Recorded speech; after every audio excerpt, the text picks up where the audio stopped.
이 시간도 말씀을 통해 큰 은혜가 있기를 주의 이름으로 축원합니다. LA 대법원 판사를 지낸 조안 클레릭이라는 사람이 있는데요. 변호사이죠.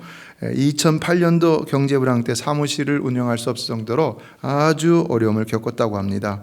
100만 불짜리를 승소했는데도 수임료 17만 불을 받지 못하였고, 또 어떤 내연관계에 있는 여성을 변호했다가 도리어 고소를 당해 되었고, 결혼을 2번이나 실패하면서 이제는 어린 딸과 함께 허름한 아파트에 살고 있었다고 합니다. 그런데 하루는 건물주가 찾아와서는 자신의 그 변호사 사무실을 빼달라고 했다는 겁니다. 직원들 월급도 못 주고 참 비참한 생활이 된 것이죠. 그래서 그는 급기야 자신을 실패자라고 이렇게 생각을 하면서 깊은 절망 중에 빠졌다는 것인데요. 우리에게도 이런 때가 있을 수 있는 것이죠. 그런데 어느 날 그가 길을 걷는데 갑자기 이런 음성이 들렸다고 합니다. 내가 지금 소유한 것에 대해 감사하지 않으면 내가 원하는 것을 결코 얻을 수 없을 것이다. 도대체 내가 지금 다 쫄딱 망해서 소유한 것이 얼마나 된다고 내가 소유한 것에 대해서 감사하라는 것일까? 그러나 그 적은 것이라도 감사하지 않으면 내가 원하는 것을 결코 얻을 수 없다. 그래서 이 말을 곰곰이 생각하다 그는 큰 깨달음을 얻었다고 하는데요. 그 깨달음을 얻는 동시에 5살 때의 기억이 났다는 것입니다. 5살 때 할아버지가 부동산을 내서 돈을 많이 벌었는데 어느 날 자기에게 내가 은하 한 입을 줄 테니까 나한테 감사 편지를 쓰지 않겠느냐 하셨다고 합니다. 그리고 그 감사 편지를 한 장 더 쓰면은 은하 한 입을 더 줄 거다라고 하셔서, 그래서 감사 편지를 2장을 썼더니 은하 2입을 주셨다는 겁니다.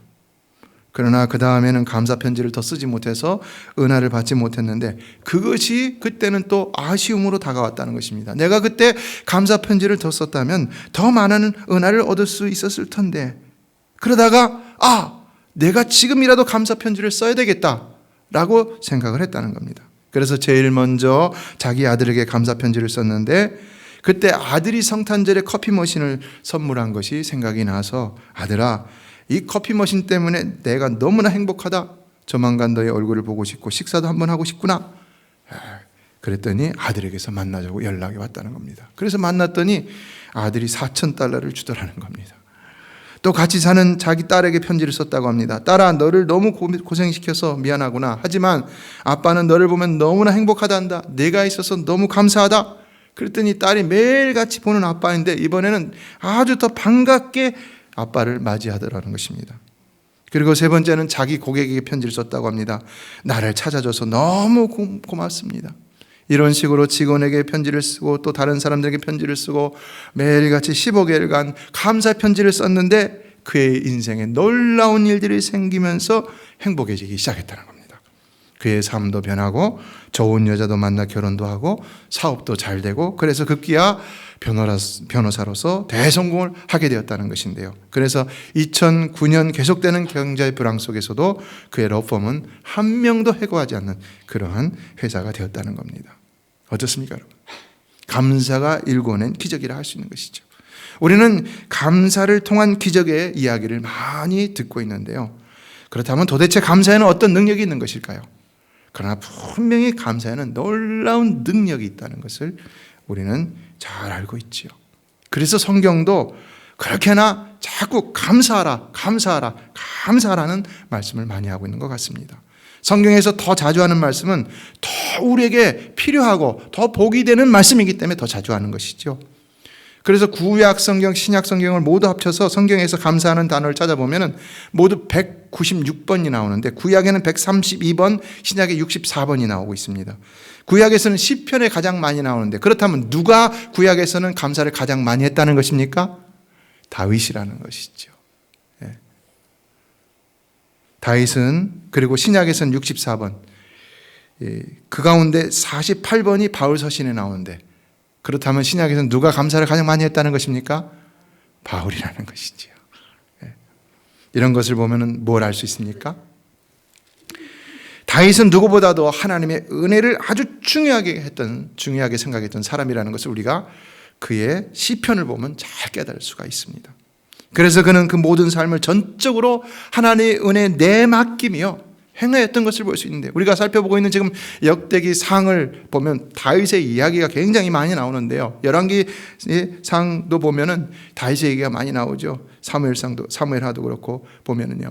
근데 그 말씀들을 보면은 다윗이 얼마나 하나님의 은혜를 중요하게 생각했는지, 그래서 항상 무슨 일이든 하든지 간에 하나님 중심으로 행하려 했던 것을 볼 수 있습니다. 하나님 중심으로 행해야 내가 하나님의 은혜로 살 수 있다. 하나님의 은혜로 나라를 통치할 수 있고, 하나님의 은혜로 나아가 전쟁에서도 승리할 수 있고, 하나님의 은혜로 나가서 내가 모든 것을 할 수 있다.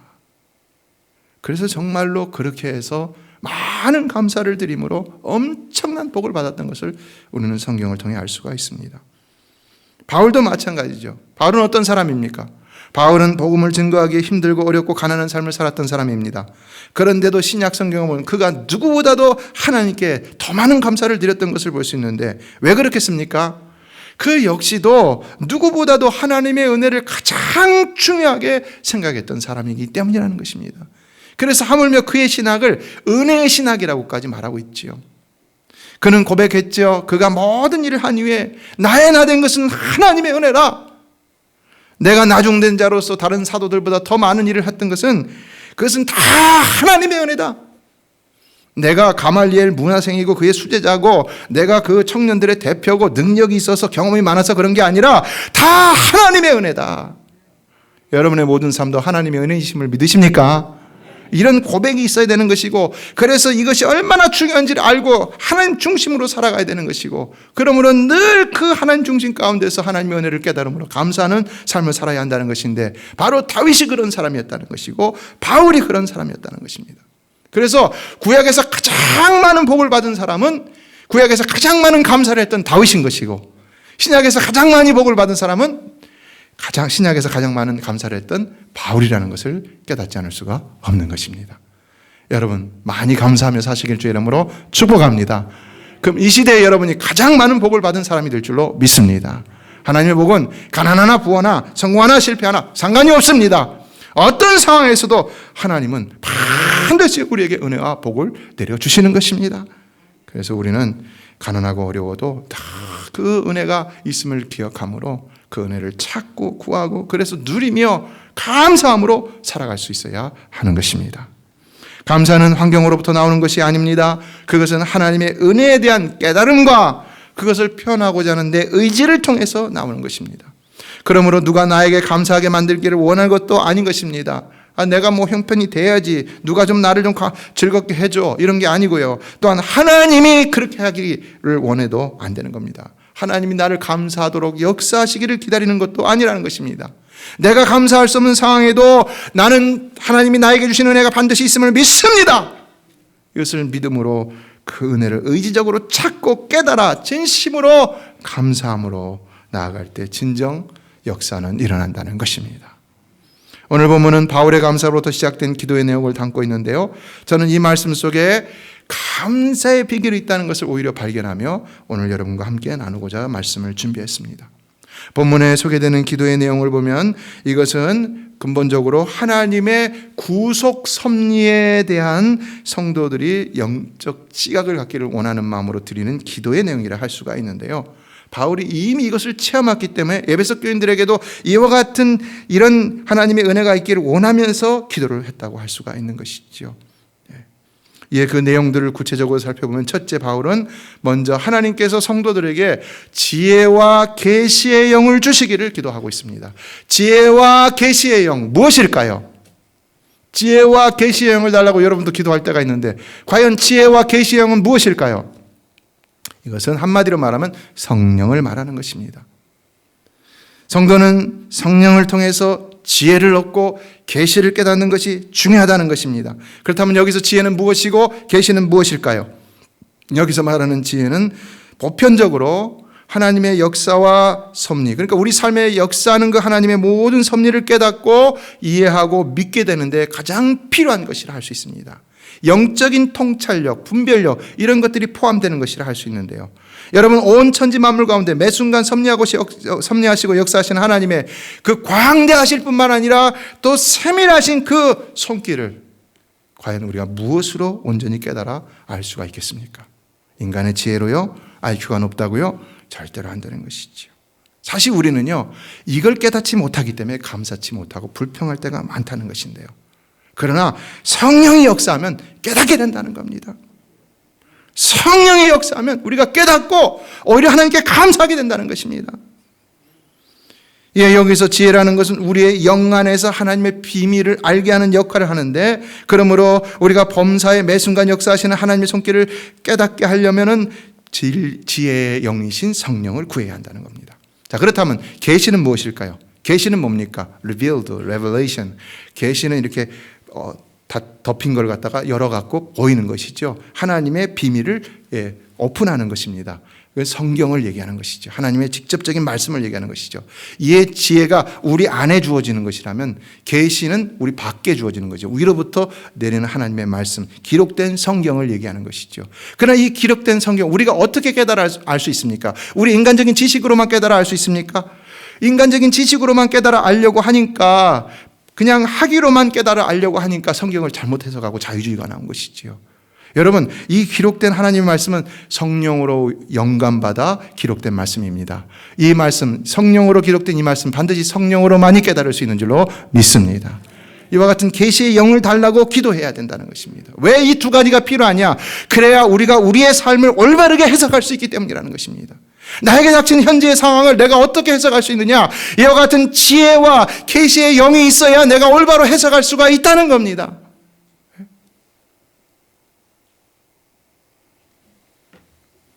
지금 사도 바울은 성도의 삶에 나타나는 하나님의 은혜의 섭리와 성경의 이런 말씀들, 계획과 경륜, 구속 경륜과 약속들을 깨닫게 하시기 위해서 성령의 충만함을 구하고 있었던 것입니다. 그래서 우리가 기억해야 될 것은요, 우리가 감사하지 못하고 자꾸 불평하고 원망하고 어렵게 되는 이유는 성령으로 충만하지 못하기 때문일 수 있다는 것입니다. 상황과 형편이 아니라 내가 성령으로 충만하지 못하기 때문에.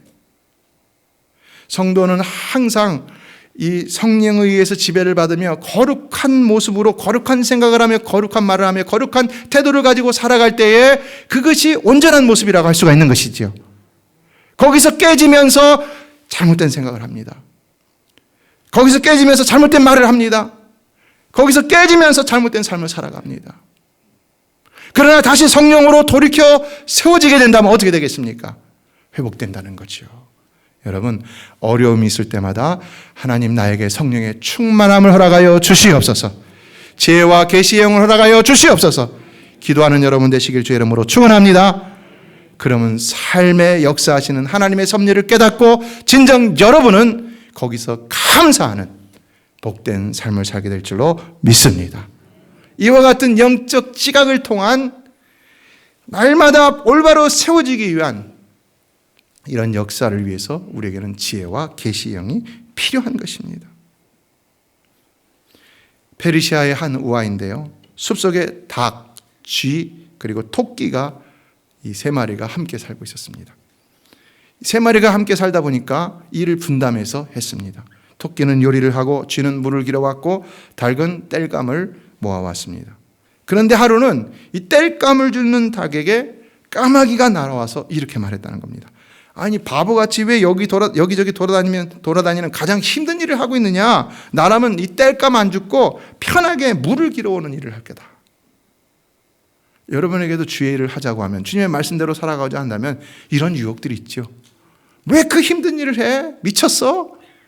이거는요, 하나님의 음성이 아니라 사탄의 음성입니다. 그렇죠? 그런 음성은 듣지 말아야 되는 것이죠. 근데 이 닭이 그걸 들었어요. 그래서 당장 집에 가갖고는 막 불만을 털어놓은 겁니다. 왜 나만 힘든 일을 해야 되냐? 당신들은 뭐하고? 그래갖고 이제 담당이 바뀌었는데 어떻게 됐을까요? 비극적인 일이 일어났다는 겁니다. 제 얘기가 아니라 페르시아의 우화예요. 네, 이해하고 들으세요.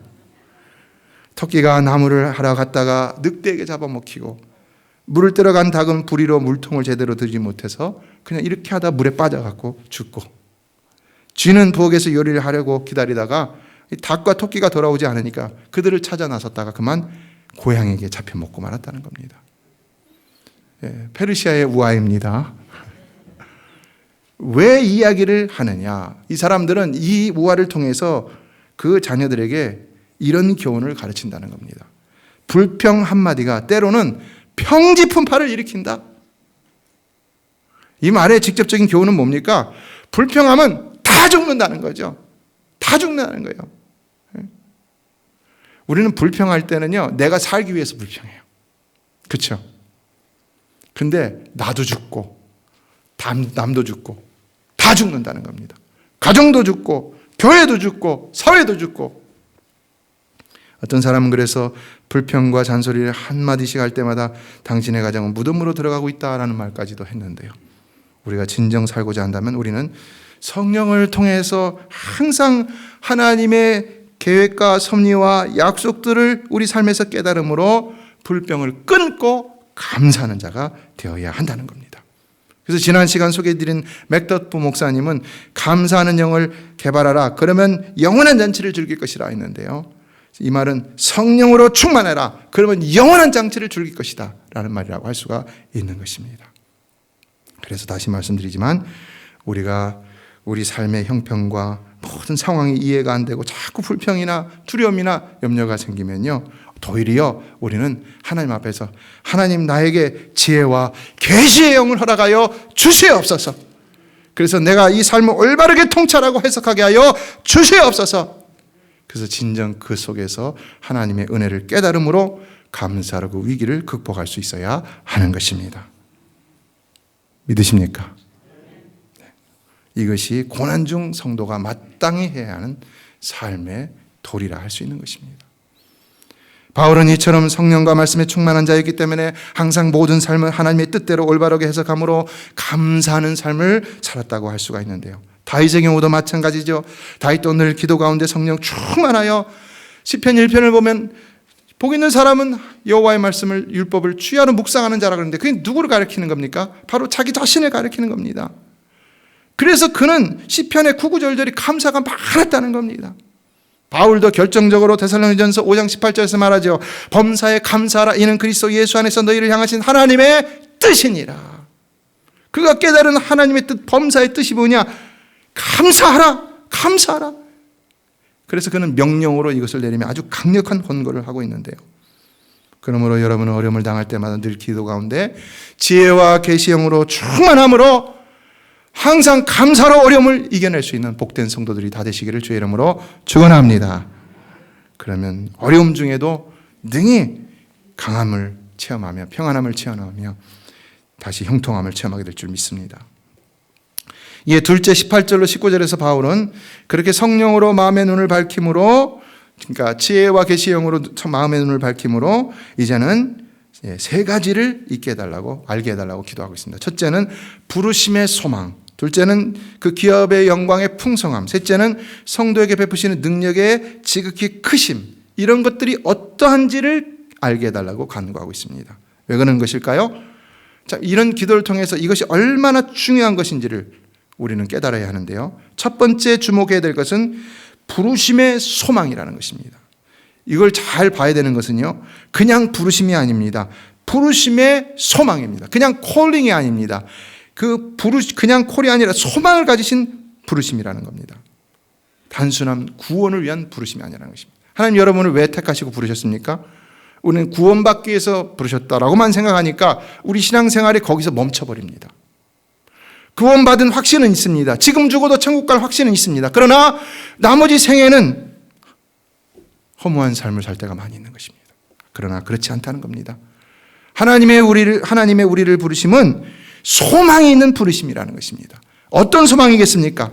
이 소망을 다른 말로 말하면은 꿈이라고도 할 수 있고 비전이라고도 할 수 있는데, 하나님 우리를 그냥 구원만 받게 하기 위해서 부르신 것이 아니라 우리를 다윗과 같이, 바울과 같이 크고 원대한 꿈과 비전을 가지고 이 땅에 하나님 나라를 이루게 하시기 위해서 여러분과 저를 부르셨다는 것입니다. 믿으십니까?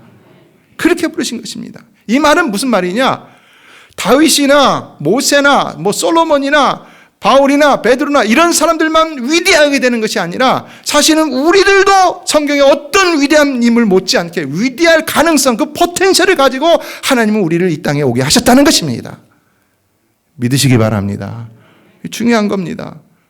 나는 내가 바울이냐, 내가 다윗이냐, 아니 우리도 그렇게 될 수 있다는 겁니다.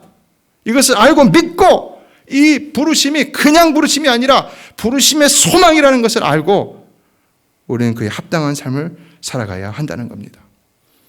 성경은 하늘나라의 영원한 소망을 위해서만 부르신 것을 가지고 우리에게 부르심의 소망이라고 얘기하지 않죠. 이 땅에 하나님 나라를 이루기 위한 위대한 소망, 우리는 그것을 가르쳐 사명이라고 말하기도 하는데요. 하나님은 우리를 이 땅에서 다윗처럼, 모세처럼, 아브라함처럼 어떤 성경의 위대한 인물들처럼 이 땅의 위대한 하나님 나라를 이루는 하나님의 동역자들로 우리를 부르셨다는 사실입니다. 내가 뭘 할 수 있을까? 아니에요. 하나님 우리를 그렇게 부르셨어요. 그래서 우리를 통하여 많은 영혼을 구원하시고 그들로 하나님 앞에 또 세상으로 하나님 앞에 영광을 돌리게 하시기 위해서 우리를 부르셨다는 것입니다. 믿으시기 바랍니다. 그래서 우리에게 합당한 삶도 요구하시는 것이고 이것저것 하라고 명령도 주시는 것이고 또 우리에게 사명에 대한 콜도 주시는 거예요. 그리고 더 중요한 건 그것을 이룰 때 우리 홀로 하는 것이 아니라 반드시 하나님이 도우신다는 거예요. 성령으로 도우신다는 거예요. 은혜로 도우신다는 것입니다. 믿으시기 바랍니다.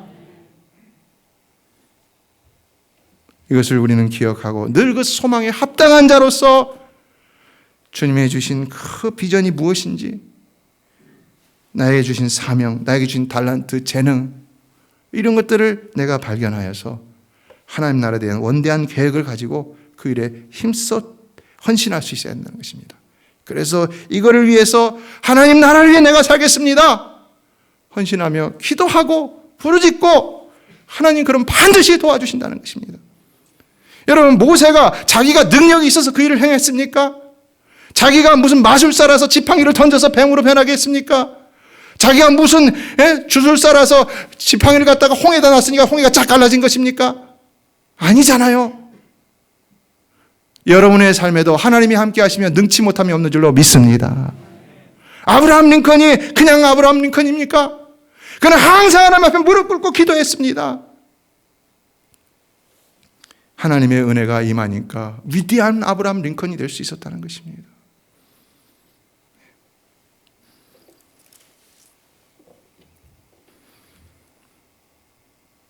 우리는 이와 같은 소망이 우리의 소망이 될 수 있어야 한다는 것인데요.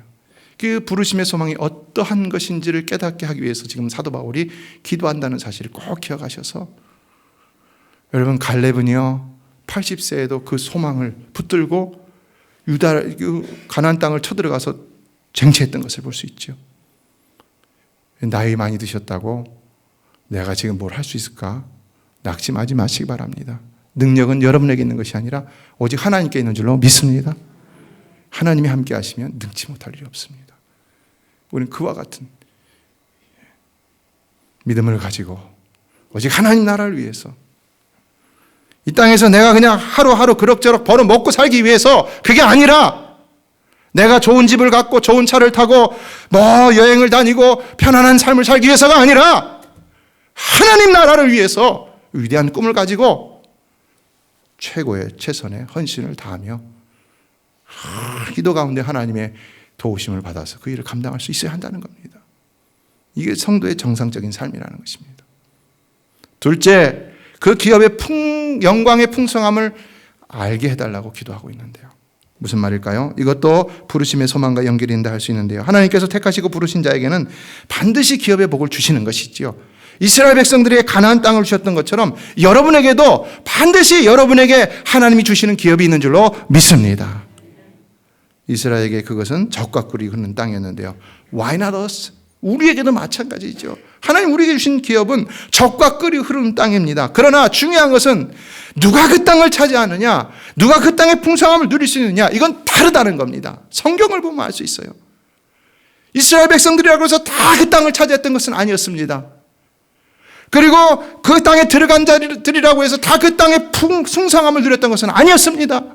누가 그 땅을 차지했습니까?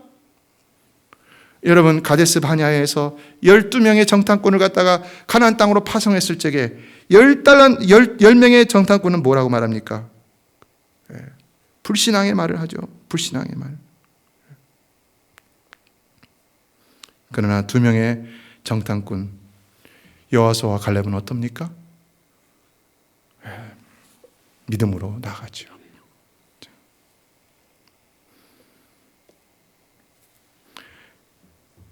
누가 그 땅을 취하고 누가 그 풍성한 기업을 누리느냐? 그는 바울처럼 하나님 예비하신 그 기업의 풍성함을 알고 구하는 자라는 것인데요. 아무리 1달란트라도 그것이 하나님 주신 것이라면 얼마든지 2달란트, 5달란트가 될 수 있음을 믿고 불평하지 말고, 왜 나는 이렇게 가난하게 태어났는가? 왜 나는 이렇게 어려운 형편에서 배우지도 못하고 이렇게 어렵게 자랐는가? 이거 불평하지 말고 그 적은 일에 충성하면 그것이 1달란트가 2달란트가 되고 2달란트가 4달란트가 되고 4달란트가 8달란트가 되고 어떻게든 하나님께서 날마다 풍성함으로 채워주심으로 여러분의 삶을 풍성케 하신다는 것입니다. 믿으시기 바랍니다. 이 성경의 원리인 것입니다.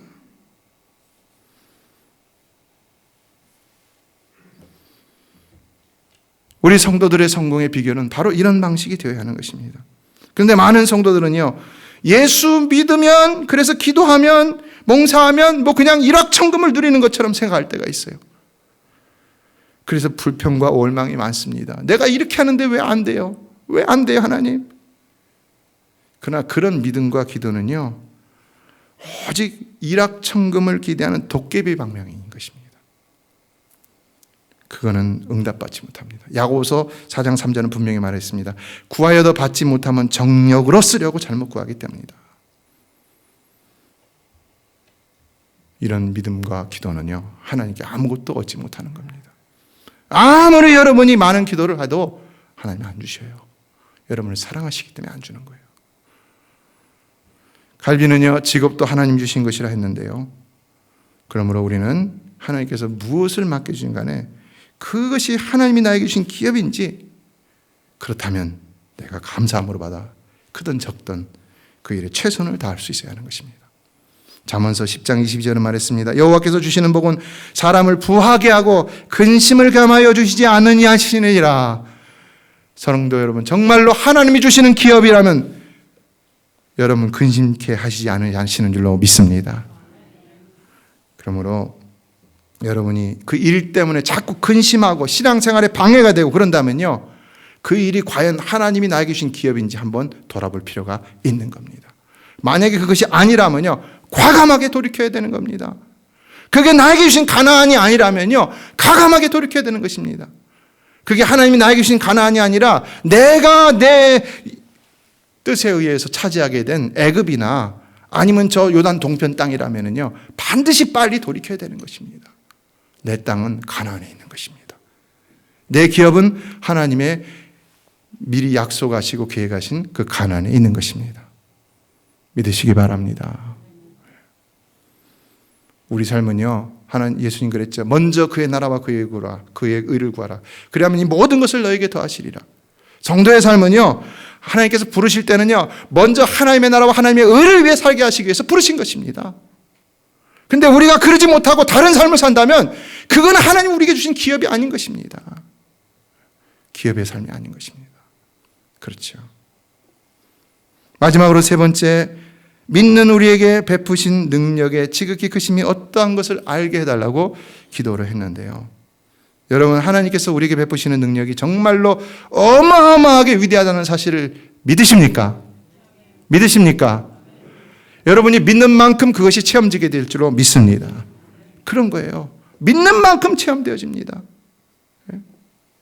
예수님 그랬죠. 할 수 있거든이 무슨 말이냐? 믿는 자에게는 능치 못할 일이 없느니라.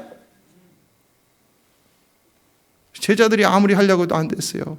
예수님 그랬어요. 기도 외에는 다른 유가, 다른 종류의 것이 없다고 그랬어요. 이런 유가 나갈 수가 없다고 그랬어요. 그리고 할 수 있거든이 무슨 말이냐? 믿는 자에게는 능치 못할 일, 능히 하지 못할 일이 없느니라. 개역성경이 그랬죠. 바울도요, 내게 능력 주시는 자 안에서 내가 모든 것을 할 수 있느니라 했어요. 그러했기 때문에 그 위대한 일을 감당할 수 있었다는 것입니다. 다윗의 삶도 보세요. 정말 능치 못함이 없는 믿음으로 거침없이 나갔던 것을 볼 수 있습니다. 할 수 있을까 못할까 막 재고 두려워하고 걱정하고 염려해갖고 될 수 있는 일이 있습니까, 여러분? 다윗은 그런 삶을 살지 않았죠. 바울도 그런 삶을 살지 않았어요. 그냥 거침없이 믿음으로 나갔어요. 그랬더니 그가 밟는 땅이 다 그의 땅이 되었습니다. 그가 나아가고 바라고 원했던 모든 것들이 다 그의 삶에 이루어지는 것을 경험했습니다. 여러분도 믿음으로 살아가시길 주의 이름으로 축원합니다. 이 믿음을 이루셨다면 다시 회복하시길 주의 이름으로 축복합니다. 우리는 이와 같이 믿음 안에서 오직 하나님 나라를 위해서 거침없이 부르심의 소망을 향해 나갈 수 있어야 하는 것입니다. 그럴 때 하나님께서 우리로 정말로 우리의 맡은 사명을 감당하며 더 크게 감당하며 더 큰 영광을 돌리게 하시는 것입니다. 열정 땅꾼이 가나안 땅을 눈앞에 두고 그곳이 정말 젖과 꿀이 흐르는 땅이라는 그 놀라운 사실은 알았지만은, 그러나 그 땅을 하게 하시는 하나님의 위대함은 능히 깨닫지 못함으로 말미암아서 도리어 이렇게 말했습니다. 우리는 능히 올라가서 그 백성을 치지 못하리라. 그들은 우리보다 강하니라. 우리도 그렇죠. 내가 그걸 어떻게 합니까? 내가 예수입니까? 내가 바울입니까? 내가 다윗입니까? 내가 하는 게 아니라는 것이죠. 내가 하는 게 아니라는 것이죠. 그런데 여호수아와 갈렙은 뭐라고 말합니까? 민수기 14장 8절을 보면요, 여호와께서 우리를 기뻐하시면 우리를 그 땅으로 인도하여 들이시고 그 땅을 우리에게 주시리라. 주체가 누굽니까? 내가 아니라 여호와 하나님이라는 거죠. 여러분의 삶의 주관자는 하나님이신 줄로 믿습니다. 그 하나님입니다. 하나님. 그래서 불평하고 원망했던 이들은 백성들도 다 죽여버렸어요. 그래서 백성들로 하여금 우리가 그 땅에서 죽었거나 아니면 광야에서 죽었거나 했으면 더 좋았을 것이다 하니까 하나님께서 정말로 그들 그렇게 하셨잖아요. 그래서 40년 동안 광야를 방향하다가 다 죽어버렸어요. 그러나 여호수아와 갈렙은 어떻게 됩니까? 그 모든 출애굽 1세대 가운데 유일하게 2명이 살아남아 갖고는 가나안 땅을 기필코 정복하고야 말았다는 것이죠. 네. 여러분은 어떤 사람입니까? 어떤 사람이 되고 있습니까? 어떤 사람이 되고 싶습니까? 여호수아 14장 12절을 보면 갈렙은 이렇게 말합니다. 그곳에는 아낙 사람이 있고 그 성읍들은 크고 견고할지라도 여호와께서 나와 함께 하시면 내가 여호와께서 말씀하신 대로 그들을 쫓아내리이다. 여러분에게도 늘 이런 믿음이 있으시기를 주의 이름으로 축원합니다. 늘 이런 믿음으로만 살아가실 주의 이름으로 축원합니다. 항상 하나님이 우리에게 주신 그 기업을 향해 나가는 목적이 분명해야 되는 것이고요. 그리고 항상 그것을 내 힘으로 아니라 하나님이 주시는 능력으로 이룰 수 있다는 믿음이 항상 병행될 수 있어야 하는 것입니다. 이에는 우리는 게으르지 말아야 되는 것이고 지체함 없이 감당해야 되는 겁니다. 왜 어떤 사람은 더 많은 사람들을 구원하고 더 많은 선교를 하고 더 하나님께 영광 돌리는 일을 하고 어떤 사람들은 그러지 못합니까? 왜 그런 것입니까? 우리 삶이 곤고해서요? 내가 능력이 없어서요? 내 일이 너무 바빠서요? 아니에요. 우리 삶이 비뚤어져 있기 때문인 것입니다. 성경적이지 못하기 때문인 것입니다. 그렇죠. 냉정하게 보면 그런 것이죠. 그러므로 오늘 말씀을 통해서 먼저는 여러분에게도 지혜와 계시형이 충만하기를 주의 이름으로 축원합니다. 그리고 항상 부르심의 소망 가운데 또한 그 하나님이 여러분에게 그 기업의 영광의 풍성함을 누리게 하신다는 사실을 믿고 또한 더불어 그 모든 것을 누리게 하시는 하나님의 큰 능력을 믿음으로, 그래서 정말 여러분의 삶이 늘 하나님의 충만한 은혜 가운데 풍성한 삶으로 하나님의 뜻을 이루며 많은 우리 장로님 오늘 기도했죠. 나를 위해 사는 인생이 아니라 남을 위해 사는 인생이 되게 해달라고 기도했죠. 이게 하나님 나라를 위한 삶인 것입니다. 죽어가는 영혼들을 구원하고 불쌍한 영혼들에게 나눠주고 그 하나님께 그들로 하여금 영광을 돌리게 하고, 이게 우리 삶이 되어야 하는 것이지요. 나 하나 간수하기 위해서 산다. 이거는 성경적인 삶이 아닌 것입니다. 그거는 내 육신의 소욕대로 사는 삶인 것입니다. 결코 하나님을 기쁘시게 하는 삶.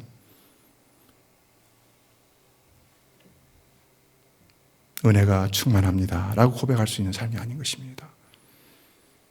어디까지 이르렀든지 여러분의 남은 생애가 얼마나 남았든지 꼭 오늘 이 말씀 기억함으로 늘 어려운 삶 속에서도 일어나고 승리하고 극복하고, 그래서 하나님께 큰 감사와 영광을 돌릴 수 있는 복된 여러분의 남은 생애가 되기를 주님의 이름으로 축원합니다.